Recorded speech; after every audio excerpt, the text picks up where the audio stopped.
सोचो तुम एक ऐसी दुनिया में हो जहां लोग गेंजुत्सु, निंजुत्सु जैसे चीजें यूज कर रहे हैं फाइट में, लेकिन इन सब के बीच एक आम लड़का खड़ा है जिसके पास कोई सुपर पावर नहीं है।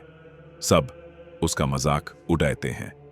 फिर एक दिन ऐसा आता है जहां एक इंसान सबसे ताकतवर बन चुका है, वो तुम्हारे सामने आता है और तुम बिना किसी जुत्सु के सिर्फ अपने इन 2 हाथों और 2 पैरों के दम पर उसे मौत के कगार पर खड़ा कर देते हो।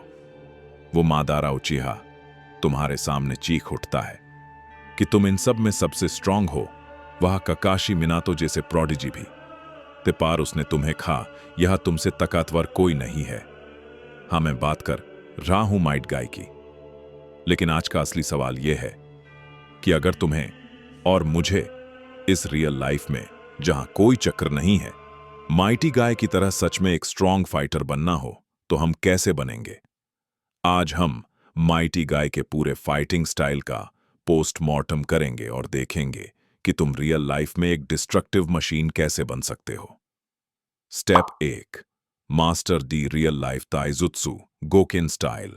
माइटी गाय का फाइटिंग स्टाइल बेस है गोकिन, आयरन फिस्ट पार। इसका मतलब है सामने वाले पर इतना भयानक फिजिकल प्रेशर बनाना कि यूज संभालने का मौका ही न मिले। रियल लाइफ में इस स्टाइल के लिए तुम्हें 2 मार्शल आर्ट्स मास्टर करने होंगे। मय थाई। माइटी गाय सिर्फ पंचेस नहीं मारता, उसके असली वेपन उसकी किक्स, नीज और एल्बोज हैं। मुआय थाई से तुम्हारी शिनबोन, पैर की हड्डी लोहे जैसी मजबूत हो जाती है, जो सामने वाले का डिफेंस एक किक में तोड़ सकती है। क्योकुशिन कराटे, ये फुल कॉन्टैक्ट बैर नकल फाइटिंग है जिसमें कोई पर्स नहीं होते। ये तुम्हें पेन टॉलरेंस यानी दाढ़ को झेलने की औकात सिखाती है, ताकि दुश्मन के पंचेस तुम्हें हवा के हल्के झोंके लगें। स्टेप 2, स्पीड, फुटवर्क और फुट ट्रैकिंग। रियल फाइट में स्पीड ही सब कुछ है।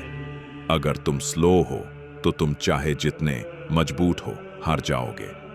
फाइट में कभी भी फ्लैट फुटेड मत खड़े रहो, दोनों पैरों को जमीन पर जमा कर मत रखो।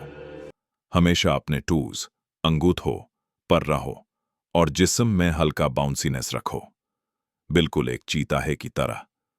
इसके साथ यूज करो फुट ट्रैकिंग टेक्निक। गाय ने सीखा था कि इताची की आंखों में देखोगे तो गेंजुत्सु में फंस जाओगे, इसलिए वो सिर्फ पैरों की मूवमेंट देखता। रियल लाइफ फाइट में सामने वाले के चेहरे पर मत देखो, वो धोखा दे सकता है। अपना फोकस उसके शोल्डर्स और कमर पर रखो। किसी भी पंच की शुरुआत कंधे से और किक की शुरुआत हिप से होती है। अगर तुमने ये पढ़ना सीख लिया तो हमला होने से पहले ही तुम डोडस करके उसके पीछे पहुंच जाओगे। Step 3, real life inner gates, central governor theory. Science कहती है कि हमारा दिमाग हमारी असली ताकत का सिर्फ 30% से 40% ही यूज करने देता है, ताकि हमारी मसल्स खुद हमारी हड्डियां न तोड़ दें। दिमाग एक सेफ्टी लिमिटर है, बिल्कुल उन गेट्स की तरह जो चक्रा को कंट्रोल करते हैं। लेकिन एक्सट्रीम डेंजर में दिमाग ये लिमिटर्स हटा देता है, जिसे एड्रेनलिन रश कहते हैं। फाइट में इस एड्रेनलिन को कंट्रोल करने के लिए एक्सप्लोसिव डायफ्रैग्मेटिक ब्रीथिंग यूज करो। फाइट में दर से सांस चोती हो जाती है, जिसे दिमाग फ्रीज होता है। इसके बजाय पेट से गहरी सांस लो और पंच मारते वक्त यूं एक झटके से बाहर निकालो। इससे तुम्हारा कोर टाइट हो जाएगा और पंच में पूरी बॉडी का वेट ट्रांसफर होगा। Step 4, the signature moves dynamic entry. Fight शुरू होने से पहले अगर सामने वाला हमला करने ही वाला है तो वेट मत करो। पहला अटैक तुम्हारा होना चाहिए और वो इतना सडन हो कि सामने वाले का दिमाग ब्लैंक हो जाए। एक सडन हैवी पुश किक से उसका बैलेंस बिगड़ दो। Konoha Senpu angle shift. अगर सामने वाले का गार्ड टाइट है तो पंचेस दिखाकर उसका ध्यान ऊपर भटकाओ और नीचे से एक भयानक लो राउंड हाउस किक उसके थाई या नी जॉइंट पर मारो। एक परफेक्ट लेग किक सामने वाले को वहीं ढेर कर देती है। असाकुजाकू वॉली ऑफ कॉम्बिनेशंस। एक आम बंदा एक पंच मारता है और रुक जाता है। गाय का मतलब है तब तक नहीं रुकना जब तक सामने वाला गिर ना जाए। मौका मिलते ही पंचेस और किक्स का कॉम्बिनेशन चलाओ, जाब, क्रॉस, हुक और फिर एक हेवी नी अटैक पेट पर। सामने वाले का दिमाग फ्रीज हो जाएगा। Step 5, the red beast mindset. Mighty Guy इसलिए नहीं जीतता था क्योंकि उसके पंचेस स्ट्रांग थे।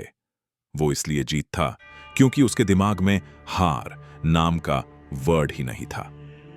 इसे कहते हैं फॉरवर्ड प्रेशर। सामने वाला चाहे जितना बड़ा हो, तुम्हें पीछे नहीं हटना है। तुम्हें बस एक ही चीज दिमाग में रखनी है कि मैं तब तक लड़ूंगा जब तक मेरा बॉडी मूव करना बैंड ना कर दे।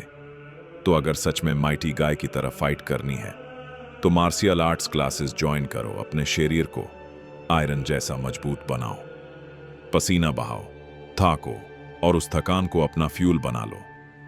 अपने अंदर के इस ग्रीन बीस्ट को जगाओ और जब अगली बार जिंदगी तुम्हें किसी मुश्किल मोड़ पर खड़ा करे तो डरना मत। अगर तुम्हें इन मैन से किसी भी टॉपिक पे सेपरेट वीडियो चाहिए तो कमेंट में बताओ।